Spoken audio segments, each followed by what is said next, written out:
మరికొంతమంది శాస్త్రవేత్తలు మొదటి మనిషి ఆవిర్భవించి ఎన్ని సంవత్సరాలు అయి ఉంటుంది అనే ఆలోచనతో మనిషి డిఎన్ఏను ట్రాక్ చేయాలనుకున్నారు.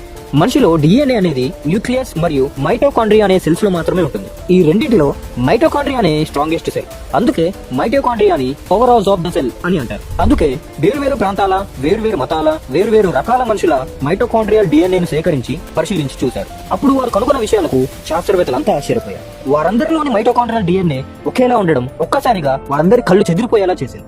దీనికి కారణం ఏంటంటే ఈ మైటోకాండ్రియాలో ఉండే డిఎన్ఏ తల్లి నుంచి మాత్రమే పిల్లలకు వస్తుంది, కానీ తండ్రి నుంచి రాదు. మొదటి స్త్రీ అయిన ఆ తల్లి నుంచే ఈ భూమి మీద ఉన్న అన్ని రకాల మనుషులందరికీ డిఎన్ఏ వచ్చింది కాబట్టి వారి పరిశోధనలు అన్ని రకాల మనుషుల మైటోకాండ్రియల్ డిఎన్ఏ ఒకటే అని రిజల్ట్ వచ్చింది. అంటే ఇప్పుడు భూమి మీద ఉన్న కోట్ల మనుషులందరికీ తల్లి ఒకటే. బైబిల్లోని ఆదికాండం 3వ అధ్యాయం 20వ వచనంలో దీనికి సంబంధించిన రిఫరెన్స్ ఒకటి మనకు కనబడుతుంది.